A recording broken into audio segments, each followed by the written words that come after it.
এ বিষয়ে আমরা সরাসরি কথা বলে নেব। সরাসরি রয়েছেন আমাদের প্রতিনিধি, তার সঙ্গে কথা বলে নেব আমরা এ বিষয়ে। আপনাদের আবারও জানিয়ে রাখি, রাত পোহালে ডিওয়াইএফআই এর ব্রিগেড সমাবেশ রয়েছে এবং তার আগেই আজকে ইতিমধ্যেই পৌঁছে গিয়েছে রাজ্যের প্রাক্তন মুখ্যমন্ত্রী বুদ্ধদেব ভট্টাচার্যের বালিগঞ্জের পাম অ্যাভিনিউর বাড়িতে পৌঁছে গিয়েছে ডিওয়াইএফআই নেতৃত্ব এবং সেখানে রয়েছেন রাজ্য সম্পাদক মীনাক্ষী মুখোপাধ্যায়, তার পাশাপাশি রয়েছেন অন্যান্য ডিওয়াইএফআই নেতৃত্বরাও।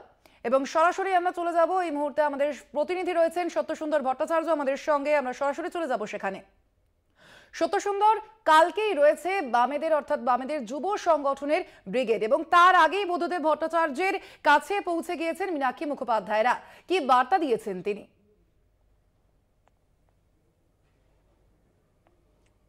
দেখো, আগামীকাল যৌবনের ডাকে জনগণের ব্রিগেড ডিওয়াইএফআই এর যে ডাক, এবং ঠিক তার আগেই প্রাক্তন মুখ্যমন্ত্রী তথা ডিওয়াইএফআই এর প্রতিষ্ঠাতা সম্পাদক বুদ্ধদেব ভট্টাচার্যের বাড়িতে এসেছেন।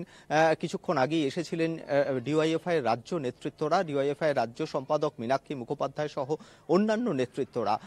বুদ্ধদেব ভট্টাচার্য একটা আবেগের নাম, বাম যুব সংগঠনের কাছে একটা ইন্সপিরেশন, একটা অনুপ্রেরণা। এই ধরনের বড় ইভেন্ট বলা যেতে পারে লোকসভা নির্বাচনের আগে যে ব্রিগেড সমাবেশ, তার আগে প্রাক্তন মুখ্যমন্ত্রীর সঙ্গে দেখা করতে আসা, এবং বড় কথা যে ডিওয়াইএফআই এর প্রতিষ্ঠাতা সম্পাদকের সঙ্গে দেখা করতে আসা, এবং বুদ্ধবাবু আগামীকালের যে ব্রিগেড সমাবেশ, সেই সমাবেশ অনেক বড় সভা হবে, ভালো সভা হবে, এবং এই ব্রিগেড সমাবেশের সাফল্য কামনা করে অভিনন্দন জানিয়েছেন ডিওয়াইএফআই রাজ্য নেতৃত্বকে। এর আগে যখন বুদ্ধদেব ভট্টাচার্য ঠিক 2019-এর লোকসভা নির্বাচনের সময়, তার আগে যখন বামেদের ব্রিগেড হয়েছিল, সেই সময় কিন্তু বুদ্ধবাবু অশক্ত শরীরেও ব্রিগেডের সমাবেশে উপস্থিত হয়েছিলেন, যদিও তিনি সেই সমাবেশে কোনো বক্তব্য রাখেননি।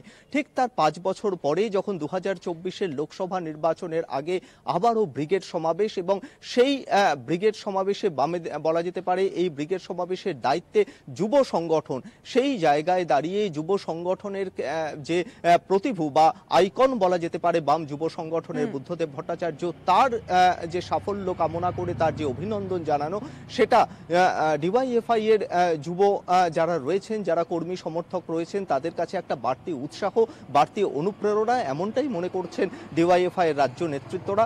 তারা কিছুক্ষণ আগেই এসেছিলেন এবং এসে তারা প্রাক্তন মুখ্যমন্ত্রী বুদ্ধদেব ভট্টাচার্যের সঙ্গে তারা কথা বলেছেন, এবং তার যে তিনি যে সাফল্য কামনা করেছেন, সেই সাফল্য তাদের আগামী কালের যে ব্রিগেড সমাবেশে, সেই ব্রিগেড সমাবেশে ইতিমধ্যেই বিভিন্ন জেলা থেকে কর্মী সমর্থকরা আসতে শুরু করেছেন। অনেকেই ব্রিগেডের মাঠে আজকে রাত কাটাবেন।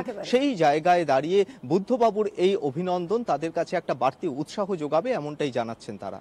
অর্থাৎ আগামীকালের ব্রিগেড সমাবেশের জন্য বুদ্ধদেব ভট্টাচার্য, রাজ্যের প্রাক্তন মুখ্যমন্ত্রী, তিনি শুভেচ্ছা বার্তা দিয়েছেন, সাফল্য কামনা করেছেন। রাজ্যের প্রাক্তন মুখ্যমন্ত্রী বুদ্ধদেব ভট্টাচার্য আগামীকালের ব্রিগেড সমাবেশের জন্য আপাতত ধন্যবাদ তোমাকে সত্যসুন্দর।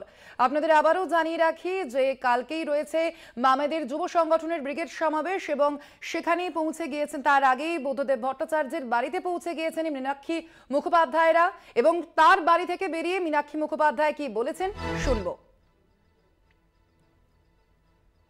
আমাদের সংগঠনের প্রতিষ্ঠাতা সম্পাদক, প্রথম সম্পাদক কমরেড বুদ্ধদেব ভট্টাচার্য গোটা রাজ্যের আবেগ, ভরসা এবং খেটে খাওয়া মানুষের শক্তি। সেই কমরেড বুদ্ধদেব ভট্টাচার্য, যিনি আমাদের রাজ্যের প্রাক্তন মুখ্যমন্ত্রীও, আমরা ওনার সংগঠনের আজকের দিনে আমরাও সেই সংগঠনে কাজ করছি। আমরা আমাদের পূর্বসূরির কাছে আমাদের আগামীকালের ব্রিগেডের কথা আমরা বলেছি, শুনেছেন, অভিনন্দন জানিয়েছেন এবং বলেছেন যে এই ব্রিগেড 50 দিনের ইনসাফ যাত্রায় হাঁটার পর দাঁড়িয়ে যে লড়াইটা করছে, সেই লড়াইয়ের একটি